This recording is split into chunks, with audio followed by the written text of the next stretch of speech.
What's up, everybody? It's Man of Low Moral Fiber here. My name's Luke, and welcome to episode 8 of my Overpowered Level 8 Melee Zer0 playthrough. So this episode will start with us entering Opportunity, collecting the voice samples and the wristwatch, so that we can then go into 1000 Cuts, head on up to the bunker, and get eventually into Angel's Lair after defeating the bunker.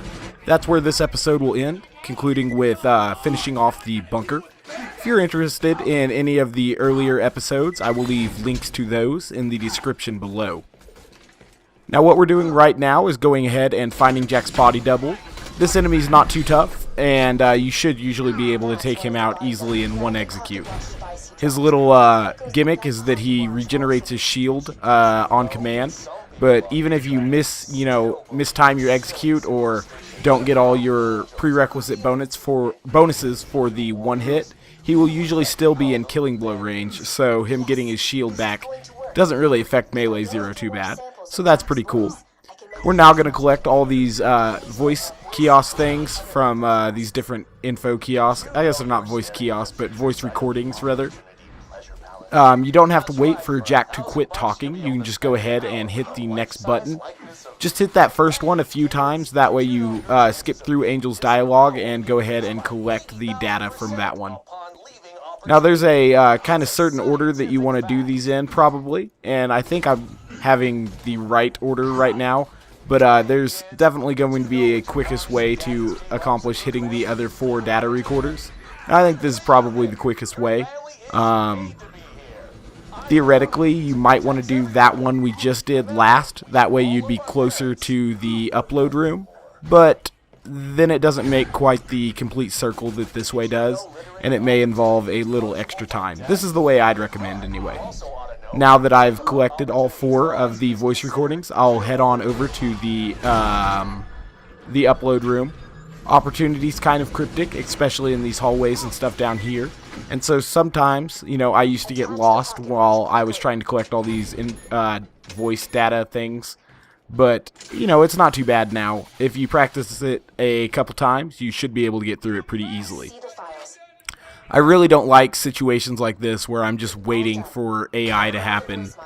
And I don't like how an enemy just spawns right in front of me from nowhere as well. That's kind of aggravating to me.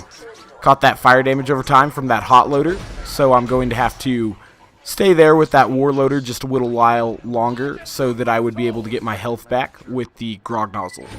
The upload room is very close to the front of the map though, so that's not too bad once we have to get back to Sanctuary. And that's where we're headed now to hand in this little story quest. Gain a follow-through bonus on the way, and we should be headed to Sanctuary pretty quickly now. Now once you return to Sanctuary, you have to talk to Roland, and then convince Claptrap to help. So don't immediately head to the teleporter after talking to Roland like we've done some earlier times in this particular run.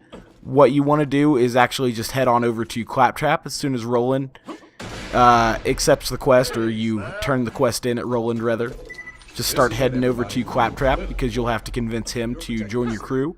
He's the one who's going to get through the force shield, or force field rather. Shield?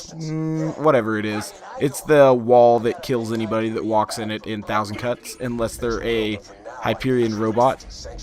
So I'm just trying to talk to Claptrap right now, but I don't have anything to skip Roland's dialogue. Maybe you could use a voice recorder or summon or signal something else to happen in Sanctuary that will allow you to skip Roland's voice here, but I think I probably could have accepted that quest from Claptrap and it would have happened, but again, I was just waiting for them to finish talking here. Claptrap starts rolling towards the teleporter. I guess that's a good thing. It'll be a little bit closer, save us a little bit of time. Go ahead and talk to Claptrap and start heading on back into 1000 Cuts now. Once we get to 1000 Cuts, we'll use a grenade jump instead of walking around. We'll jump this little gap up here with a grenade, and so that'll be pretty cool.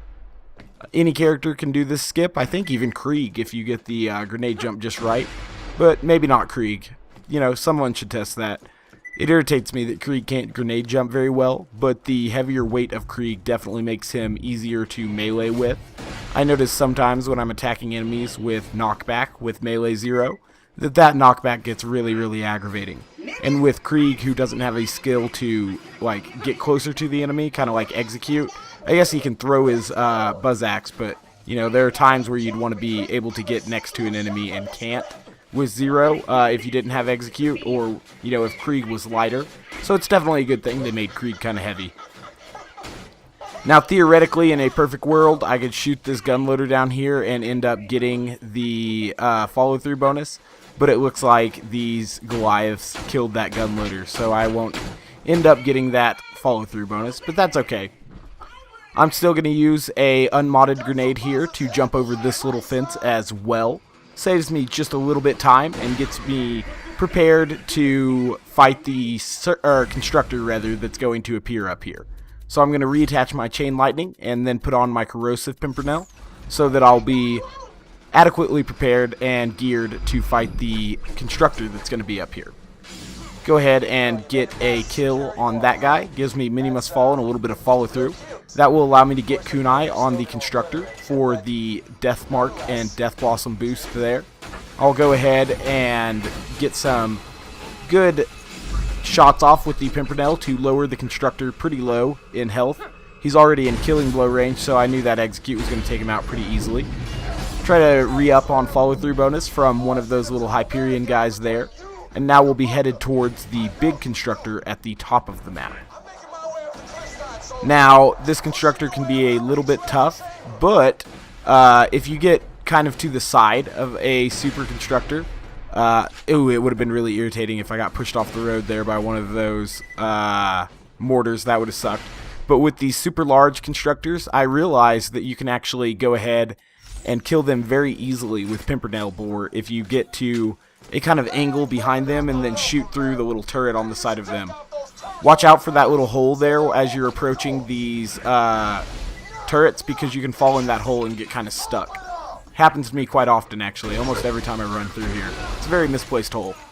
I'll just use the Norfleet to kill some of those guys that were running out there, and that's because I don't want too many people to be shooting at me when I'm trying to execute a grenade jump over here to skip just a little bit of walking.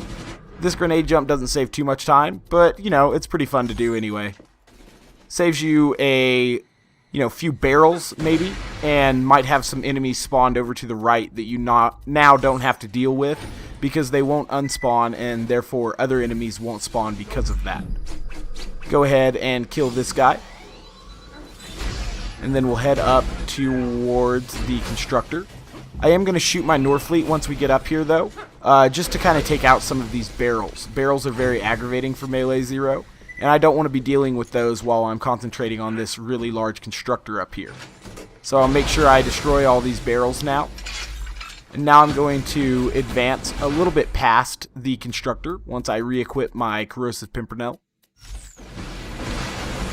Use deception to get, kind of past him a little bit.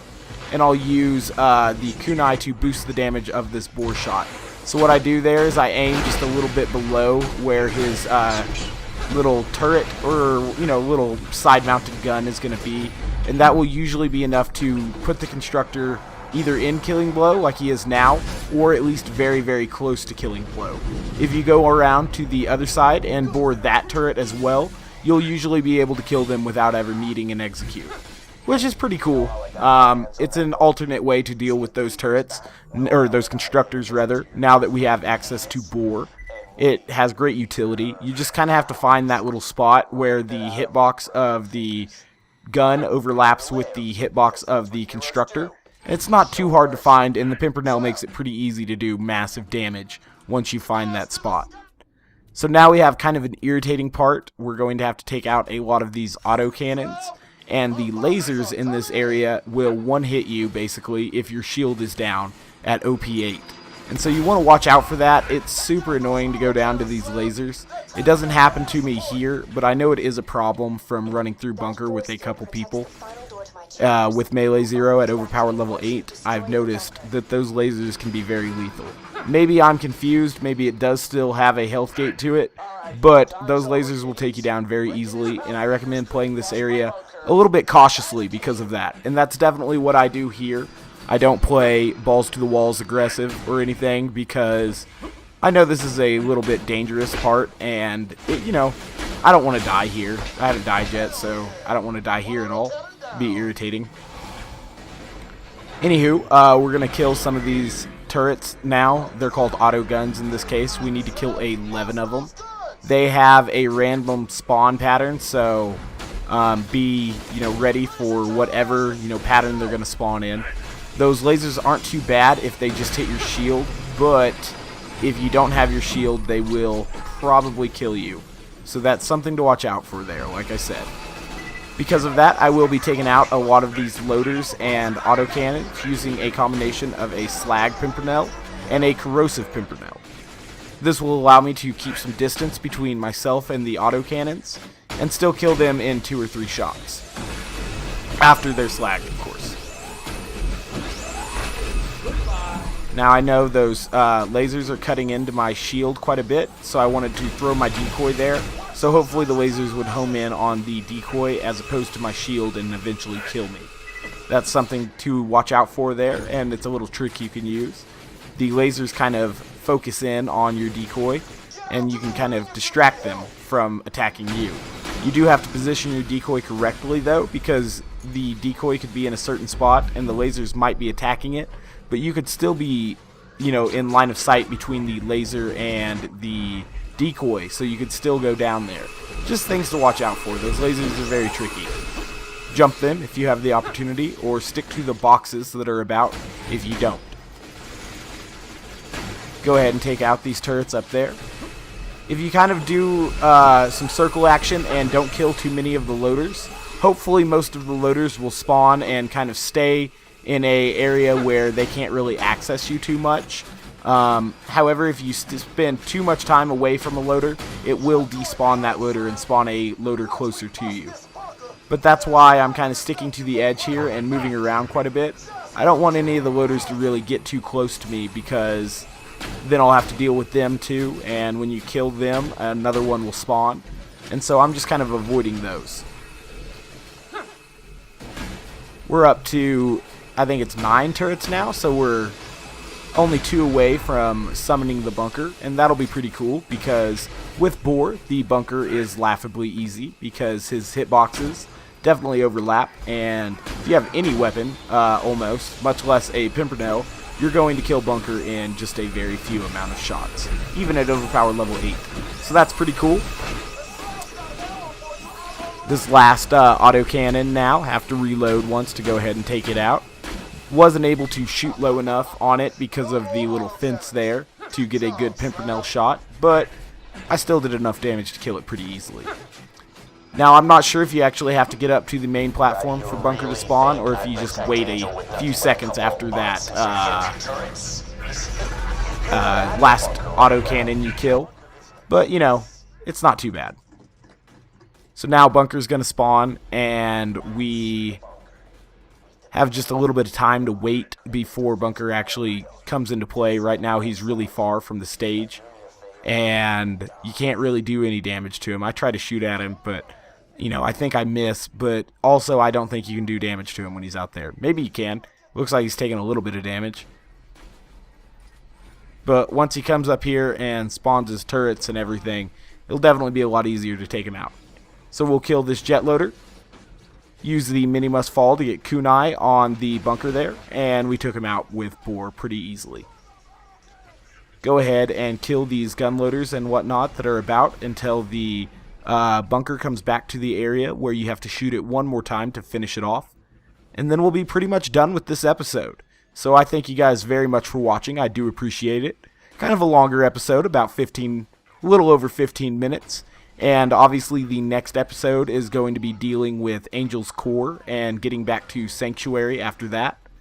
So yeah, that's something to look forward there. That will be episode 9, and I'll try to have that out very, very quickly.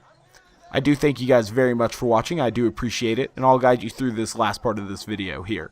What I'm going to do is wait for the sensor to scan me, go ahead and use Jack's voice for the passcode, and then I will start the elevator down to Angel's Core, and then run and grab some rockets because I figured I would probably be using a lot of the Norfleet in the next section. Spoilers though, I decided not to use the Norfleet, so I didn't have to go get any rockets, but it's probably a good thing I did for when I want to use the Norfleet in the future, because after taking out the turrets on the way up to bunker, I don't have too many rockets left, but that's why I go refill right here, because I'll be able to buy ammo and get back to the elevator before it's even fully plummeted. So once again, guys, I do thank you very much for watching. This episode's coming to an end, so I'd just like to, thank you one last time for watching, and I do hope to catch you next time. Bye, guys.